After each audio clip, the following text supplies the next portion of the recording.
Hello, you're listening to What I Did Next from A&T Media. I'm Malak Fouad, your host. What I Did Next revolves around people's personal and professional crossroads and looks at those trajectories from key pivot points. My guests are multilingual, multicultural, with roots in the Middle East. They're engaged, curious, and passionate about knowledge and strive to make a difference in the world. My guest on the show today is a pioneer of women's rights in Saudi Arabia. Dr. Lama Al-Sulaiman blazed a trail for women well before it was fashionable for the Western press to comment on gender equality in the country. Lama was one of the first women in Saudi Arabia to be elected to business boards and was at the forefront of this becoming the norm in the kingdom. She holds a PhD in health and nutrition and received global attention for her work on the Jeddah Chamber of Commerce and other committees. These days, Lama focuses her attention on her family's wide-ranging business interests. Our conversation today is broad as well as deep, taking in family, work, and health issues, and these have all contributed to making who Lama is today. As we meander through her journey, we discover a positive, thoughtful, and conscientious person. As most of you know by now, I like asking our guests to pick 5 people they'd like to invite to a make-believe dinner party. I find 4 or 5 very difficult. I met a lot of people throughout my journey, and I can have every week 4 or 5. So I feel better now. That's very nice, Lama. I met a lot of people, and I met a lot of interesting people, and I've even met a lot of nasty people, and I've learned from everybody. Everybody had an impact. Everybody had a use in my journey. So طبعاً there are the people that are your backbone, and that mostly are part of my family.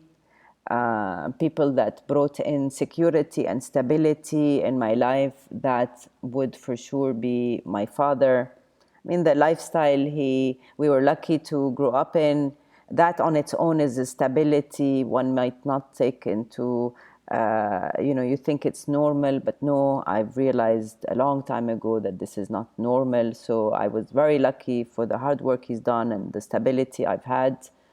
Then, of course, I have a husband, which also is very supportive, and I've been married for forever. It feels like it's forever. So always there in my journey as well. And then comes everybody else on the outside. On the outside, you can't deny the amazing teachers that passed through your life and that inspired you or supported you in times of weakness. And then you have the amazing bosses and the nasty ones you went through. So both had an impact, because, those that did not feel too great seem to have made you only stronger. And then at work, it's the same. It's the good and the bad, and I appreciate both. So you could actually, as you said, you could have a weekly dinner party, and by theme. So one week you could have family, one week you could have your evil bosses, one week you could have your nice bosses, and so on. Absolutely, because they all had an impact. Absolutely. And they all were, great to have in one's journey. All right. So the other staple question is perhaps easier to answer, which is looking at your favorite book, your favorite piece of music, and your favorite film. The ones that had an impact, or the ones that you have a fond memory of, for example. I thought about it as well, and I have very similar answer to this. Every book had something. I love reading. And I love reading, not because I look at the whole book I read, but because I love the moment where you read a sentence that tends to trigger something in your brain, and you go, oh, wow, that was so well said, or that was so new, or that is making me push for something I never thought of. And this is the part of reading that I love the most. Are you mainly a fiction reader or a non-fiction reader? No. I'm a non-fiction reader. Right. I've tried to read fiction. It just, I can't continue. I get bored halfway. Right. I find reading is very, the things I get interested in tend to vary as in different phases of my life. So, have you been impacted by, I mean, I know you're a scientist by training. Are you more of a scientific reader? Do you read about science? Do you read more? A lot of people read self-help books. Do you read about global issues? Where are you currently? Where is your thinking currently? So yes, I love to read books on ideologies and facts. I am very interested on how the world has created laws and how they have described or defined some of these ideologies when it comes to things like, so basically human beings decided there's something called capitalism and socialism and communism and all of these different way of thinking and different way of creating systems that will bring at the end consensus, or should have brought at one point consensus, so that people can live together in a more harmonious life. I'm very interested in these theories and how. So I'm also interested in in books on communication, and therefore will also then carries me to politics. I love politics. I love how it takes different directions according to who the people are more than what the systems are like.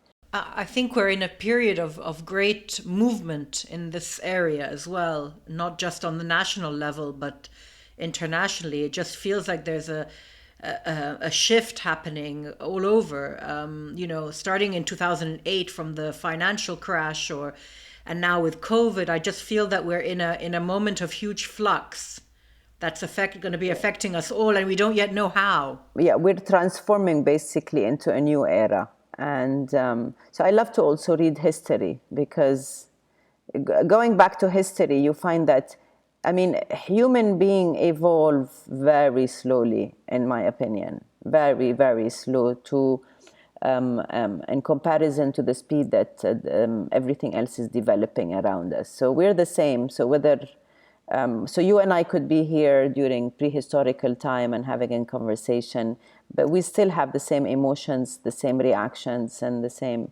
But everything around us has developed so fast. Today, it's developing so much faster that I can see my children that are considered adults. So my youngest is 22 and my eldest is 32.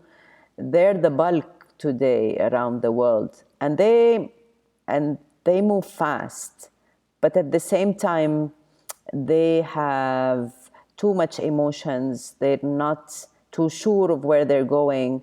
It feels all the time that they're competing. They're trying to save the world because they are aware of it, but too much is happening, and that's also difficult. So it is difficult today. A strong believer in hard work and the benefits of volunteering to change lives and attitudes, Lama, like most of us, has had major pivots along her journey that have made her stop, recalibrate, and launch herself again along her path. Unlike her siblings, Lama went to university in Saudi Arabia. My older sisters had studied abroad, and I think I think it was 1983 when I went to university, and I believe that my dad at that time thought that, since Saudi has a university, there was no need to have the girls travel and let them stay here next to us. I'm one of the two younger ones, so I think it's just change of plans. Yeah. And yeah, so I wasn't too happy about it, but for sure I wasn't a confrontational personality. So I was going to do the best out of it. And in hindsight, do you think that it was, maybe you learned some good lessons from being there? Maybe you made some connections that you might not otherwise have made if you had left at a young age. Listen, today I think that I would not have been me if I had traveled, for sure. First of all, this need to prove something constantly came because I remained back home. As you said, the friends I've made, local friends, and then the understanding of my own culture. I really today understand who we are. We are very diverse. We are all Saudis, but I've lived with the most radical Saudis and the most liberal Saudis. And those years of university are so formative that having been there, you certainly will have absorbed those, those elements, which is wonderful. Absolutely. And you say you were always trying to prove yourself. Well, you certainly did, and you're a very accomplished woman, and we're going to talk about that now. So you then went on to do a master's and your PhD abroad in the UK. Yeah, no, after that, I tried to look for a job in Saudi, which was not very easy because there were only few jobs for women in the education or in the health sectors. There's nothing else. So then I went back to the university. They had a hospital there and a research center, and I accepted a job as a lab technician. And then one of my professor was a lady, and she basically inspired me the most. So she kept saying, Lama, as a lab technician, you work here, you're in university, in a research center.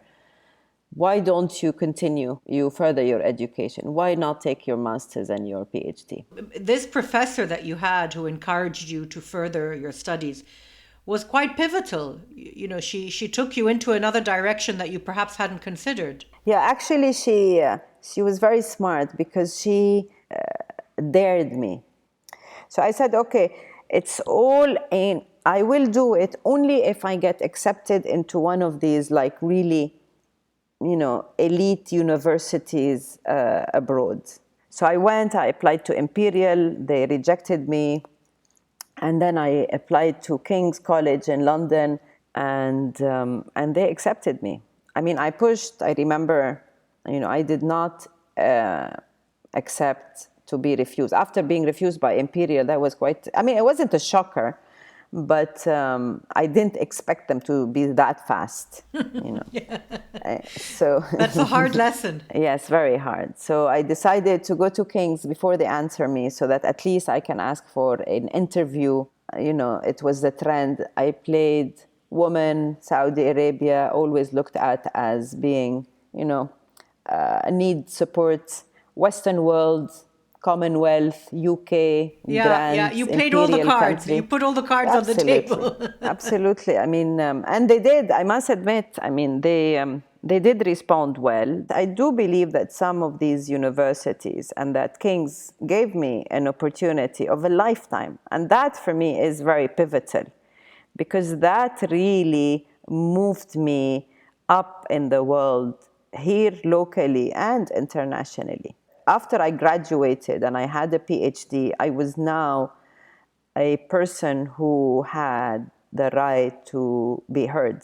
What I find interesting, Lama, reading your background, is even though you got the PhD, you ended up not really focusing on that field. You used it as a launch pad to other things. Yeah. So throughout my 14 years, so I worked for 14 years as a lab technician. I enjoyed much more my social help and social work I did. Saudi Arabia women were very, at that time, due to the lack of opportunities in many sectors, Saudi women really participated in welfare work. In lieu of formal work, basically. This was how women could participate. Yes, so there was a lot of volunteering, and I felt alive when I volunteered. I felt alive when I tried to make a difference or lobbied for something that was important. I know you're still involved as much as you can be with a lot of the social issues going on now. But tell me then what came next for you in your journey. So 2003, I passed my Viva at King's, and they tell me that I have a PhD. The funniest part is that I expected to feel different, and it was so funny that just a couple of hours earlier it was me, and now I'm just me with a PhD. And doctor. So yeah, it's the word doctor that is overrated, seriously, in our part of the world.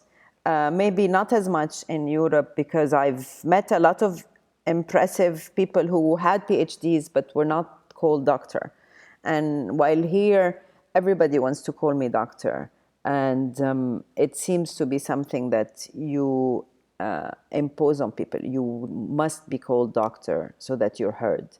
I'm hopefully no more into this category. I believe that I always explain to people that my PhD was in public health and nutrition, and that my PhD had nothing to do with what I do today, whether it is in business or whether it is in anything. So we need to tone down the need to be called doctors, and to understand exactly. I mean, once you have a PhD, you should be more aware of what it means and what you're capable of doing.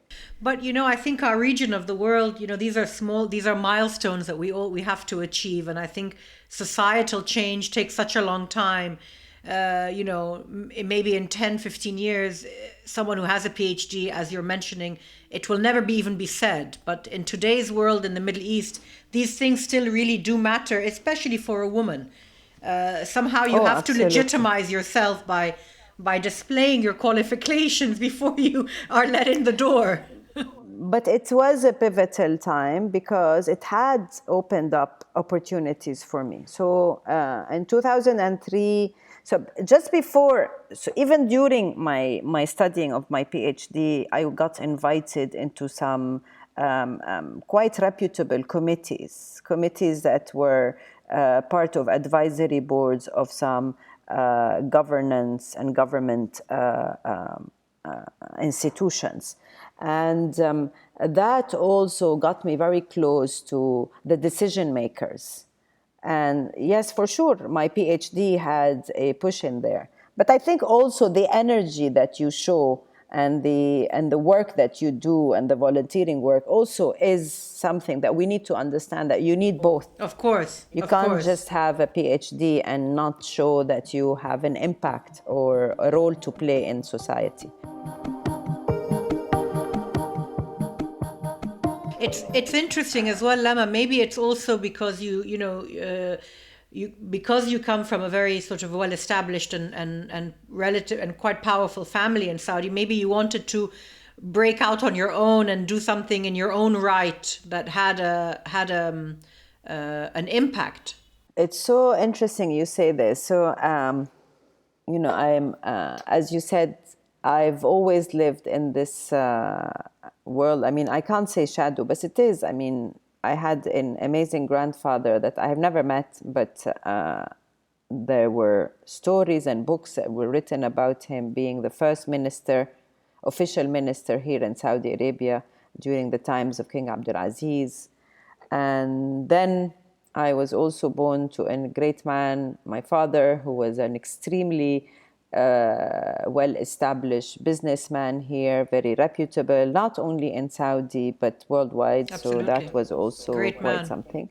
And people always used to ask me, they say, so, Lama, so you're the daughter of Sheikh Abdulaziz Sulaiman. So I would say, yes, I am that, but I am Lama Al-Sulaiman.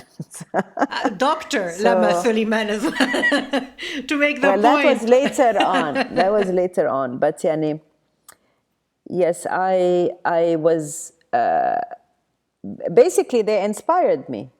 I wanted to become somebody on my own, like they did.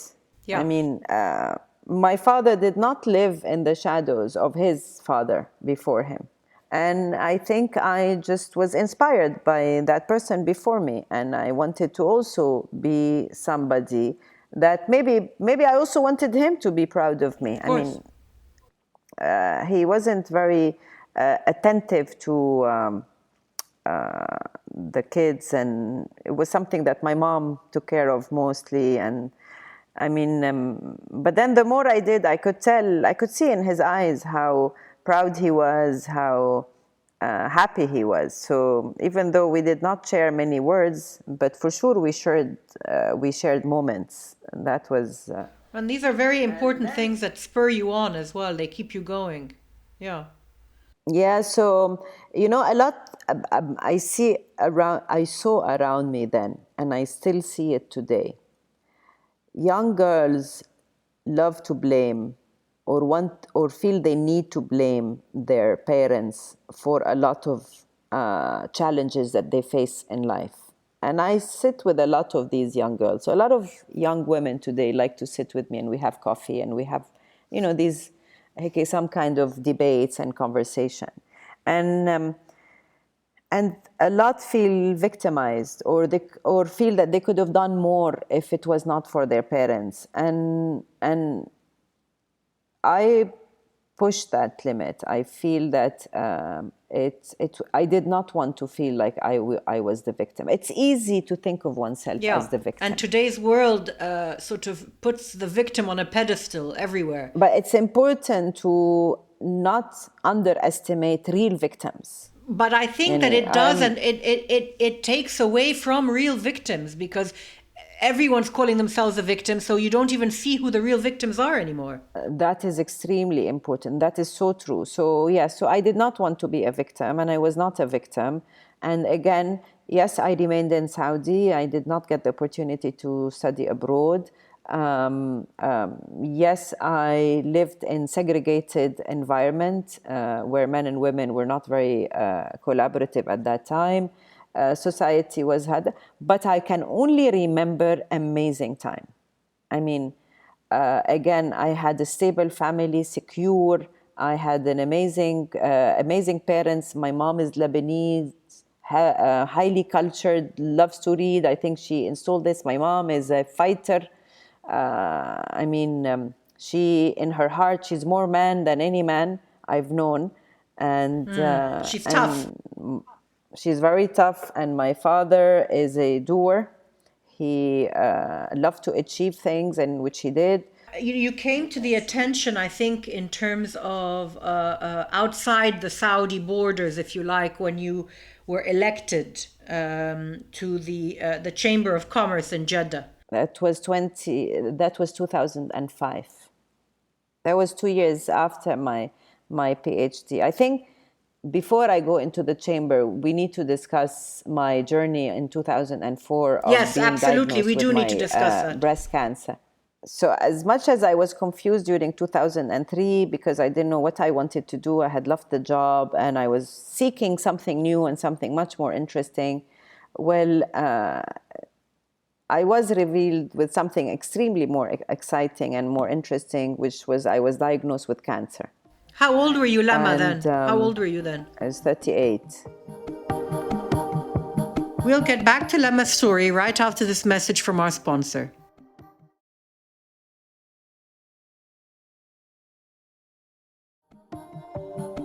Welcome back. You're listening to What I Did Next, and this is our conversation with Dr. Lama Al-Sulaiman.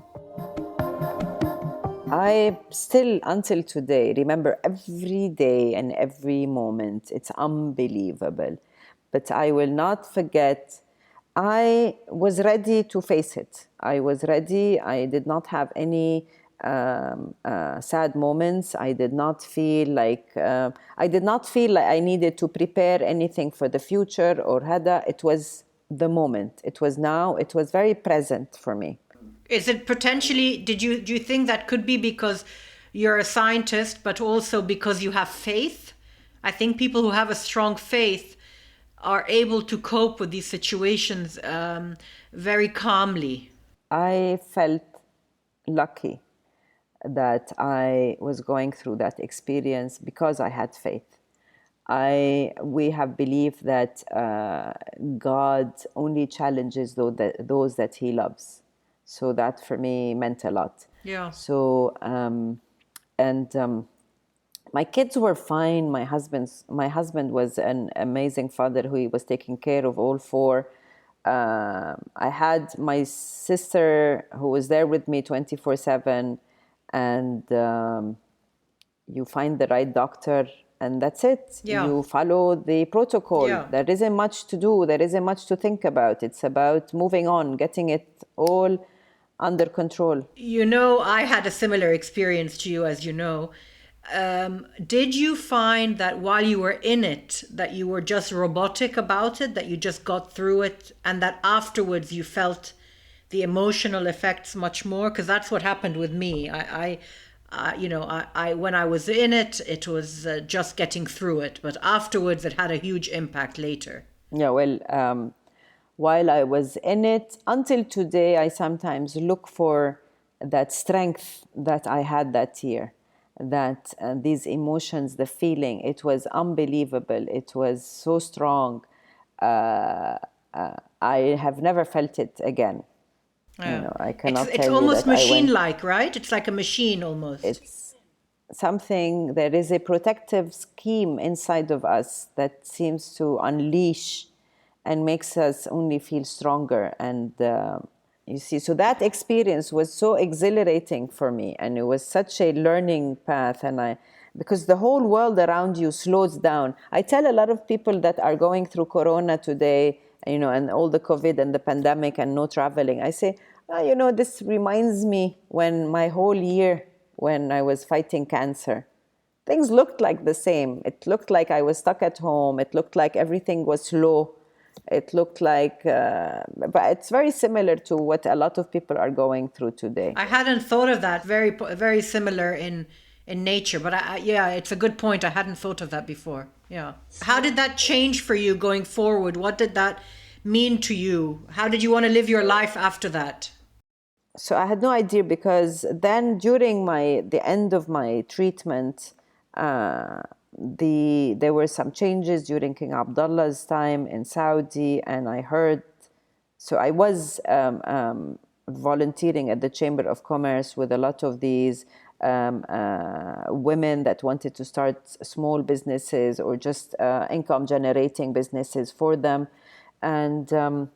So then I was in Paris during the end of my treatment, and I get a phone call, and they say, you know, King Abdullah is now going to allow women to join the chambers of commerce and participate. Are you ready to join us? And you know, I was so ready. Yeah. I did not even ask what I was ready for. I think if I was not going through my cancer and all of this, I might have been more reluctant to move in. But I did not think. Yeah. I just said yes, and that's it. And then this is another step in my life where everything changed. That's a completely next phase for you, isn't it? This what came after that. Completely. So let's go back to your role on the Chamber of Commerce. So in 2005, I became part of a slate, and that slate, a slate of 18 men and 2 women, myself and another colleague of mine. And we won because the slate helped us win, because it was a slate of some very strong, powerful businessmen in Jeddah who were committed to reform and make a difference. So there were only 2 of us, 2 women, that won the election. And the second election, there were no more slates allowed, and we all ran the election individually. And I won the election, and there was me on my own at that time. And what year is and this, I became Lama? vice chair. That was in 2010 or I 29. see. Okay. And what was your role then? What were you doing as vice chair at that time? Most of my work in the beginning was to increase women's participation in the workforce, whether as businesswomen, whether increasing women in business, or whether it was increasing women at work. So I worked closely with the Ministry of Labor, worked closely with a lot of decision makers. I was part of a center at the chamber called the Khadija bint Khuwailid Center, which is a center named after the wife of the Prophet Muhammad. She was a businesswoman. She was a successful woman, and Prophet Muhammad worked for her. Very powerful woman. Very powerful. That on its own was an inspiration to redefine the role of women, to make it closer to home. A lot of local women, and I think a lot of Arab women, don't always want to be inspired by Western women. They need to find inspiration within their own culture, within their own. And I think Khadija bint Khuwailid could be today and was yesterday one of the most inspiring women. I mean, she chose the Prophet. She was a widow. She ran the business. She traveled the world. Yeah, she was an He amazing story. Absolutely. So she defied all the stereotype of what a woman role in society is. So and that was very useful.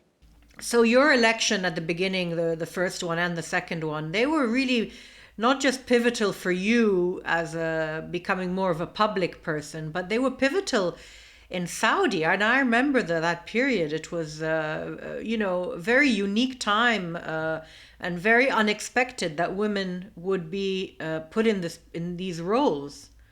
How did that feel for you? Did it feel like it was the beginning of an era, that something was shifting? I didn't feel these things. Maybe today, if when I look back, I can define it as this.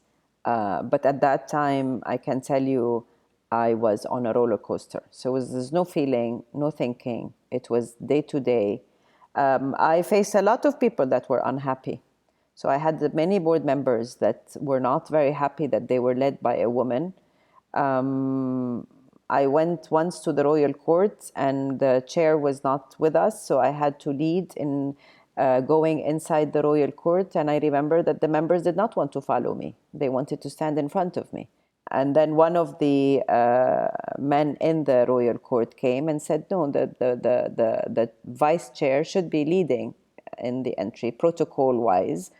So that was a big commotion. This is one of so many stories I can sit down and tell you about going to meetings, to ministries where I'm supposed to be heading the meetings, and the security guard at the bottom does not want to allow me to come in. And I wait outside until somebody recognizes that I'm not there. And. But for me, these stories are, the more of these challenges I faced, the more I wanted to move forward. Finally, you were offered a position, you were elected at a later date to a position that was then rescinded. Is that correct? And you decided to resign? So then came the municipal council elections for municipality. And I was interested to go in there. So I found out that I love elections. I love to go into elections. It seems like it. What do you like about it? Do you like the campaigning? Do you like the winning of it? What is it about elections that you find attractive? Yes, the campaigning I find very energizing. The planning, the strategizing, and then finding out that you succeeded because of correct strategy. And then, it's all about, once you win, then you have to take it seriously. Because campaign and election, there's nothing serious about it. It's really a competition. But once you win, it's not a joke anymore. You can no more step out or step back. However, for me, so we won 20 women in Saudi Arabia won the elections. And one of the reasons, and great reasons for us, is because a lot of people had not joined the elections. People were a bit pessimistic about what will the municipal council do. So anyway, we won. I walk into this meeting and supposedly all policies and regulations were pro-women. Women are going to participate on the council, at the same table. And then this, again, new challenge. A few of the boards decide no women with us. Women should be segregated into another room and meet through the Zoom. And I spent 4 months, so 4 meetings, and then I decided, no, this is not my thing. I cannot be fighting against segregation on one side and being the vice chair of the Chamber of Commerce and sitting at the head of the table, and in another meeting, being in a small room, segregated, just because the men felt that they did not want to have other board members share with them the meetings. Mm-hmm, mm-hmm. And so you resigned? I resigned. Sadly, So of course the media is very interested, and all media wanted to understand why and had that. So I had made a decision that this was not, my life was not a cool story for the media, and my decision was not a cool story for the media. While my decision was a decision because this cannot happen anymore. Women can segregate if it's their own personal choice to segregate. That is respected. If women don't want to be in the same room with men and don't feel comfortable doing that, that should be their own choice. But segregation can no more become a man's choice inflicted on women.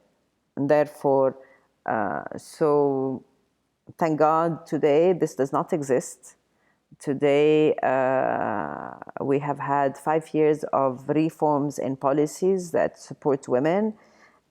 Everything is happening so fast here today that I'm watching, I'm observing. So I'm no more in the Chamber of Commerce. I am no more working with any of the government institution. But I today only take care of the family business, and I work with the family. But observing the Yeah. change around me is so, it's an amazing feeling.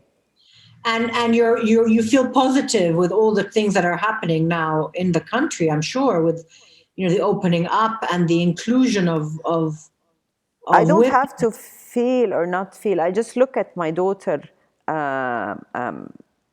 feeling included in society, feeling part of society. I look at my daughter, the minute she graduated, came back to Saudi, she found a job.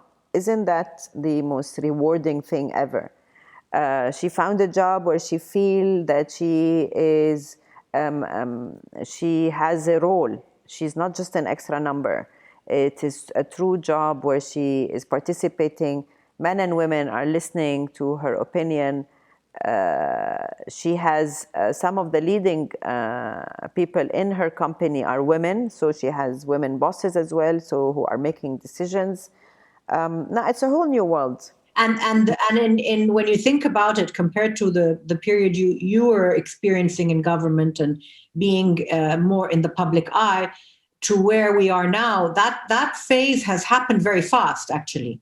Yeah, it's about a decade. Of course, the slowing down for me was my last pivotal experience. So That was a conscious choice, wasn't it? some of it was conscious, some of it was because I finished my terms. So in the chamber, I had spent another 14 years, so 3 terms, and I felt that. So anyway, I had to leave because I wanted to leave, and because 3 terms, I think, is more than anything. And if you can't do more after 3 terms. But also, it's very important to realize that I didn't have the energy anymore. I was not, and it's important to go into a place where you are going to sit on a board or sit on a council or whatever. You need to have the energy. You need to be positive, and you need to want to make a difference and a change. If you're going into a place where you have the mood of nothing is changing anyway, who cares? It's the same, it's been the same for 50 years, then absolutely nothing will change. So this is the right time to leave. Yeah, and I think also to leave the way for new fresh faces, new fresh voices. It's always a good thing to step, to take, when it's time to leave. So I'm enjoying today mentoring a lot of young people. I get the energy through them, through their experiences. I'm loving it. Listening to their challenges and the obstacles that they face. And at the same time, I am part of some committees. So I still go to this committee at the chamber that supports the development of tourism. And it's interesting. I need to feel that I'm still well informed of what is happening, so that when I mentor young people, I at least can give them a roadmap that they can use. But not knowing what is happening and giving advice is not too great. So what is next for you, Lama? خلاص, I am now more, as you know, I am more involved in the family business. And that takes a lot of my time. And I'm also on other boards, other businesses. And that's it. So that's enough for you at the moment. For me, yes, this is it. I supervise at the macro level. I am not yet interested to go back anywhere, but I always have my door open. You know, I'm not a person that says no. I will never go back to this. Yes. This is how you can get opportunities, by feeling that when it's time, the right opportunity will come to you. But it's good for me to slow down a bit. I think my body and my mental state needed it anyway. You've spoken a lot about how you've been involved in different government institutions and so on. Do you think there's room for the creation of a sort of a think tank? Could that be somewhere where you could put your energy? Is that the sort of thing that is doable in Saudi? We already, I think, have 3 or 4 think tanks on the ground at this point. And for sure, I have participated in a few of their debates. So I do get invited and I do participate. I've been very lucky to participate at the B20 Saudi Arabia Executive Committee last year, which meant that I had to also be well connected, read a lot about the situation and the cases, especially with the COVID happening globally. I participate this year as well. I am part of the task force for B20 in Italy. I've been part of these things for the past 8 years. That also is important because this sets the tone worldwide, not just in Saudi. I mean, this sets the tone worldwide. And I think I have attended enough and learned enough on things that have to do with gender and inclusiveness around the world that I want to contribute more to these issues. And I think I can contribute more to these issues. And it's an ongoing, it's not because Saudi today is reformed or the Western world is moving forward or other countries have democracy. The gender issue is still an issue that where the world needs to do more to support it. It's not enough where we are today.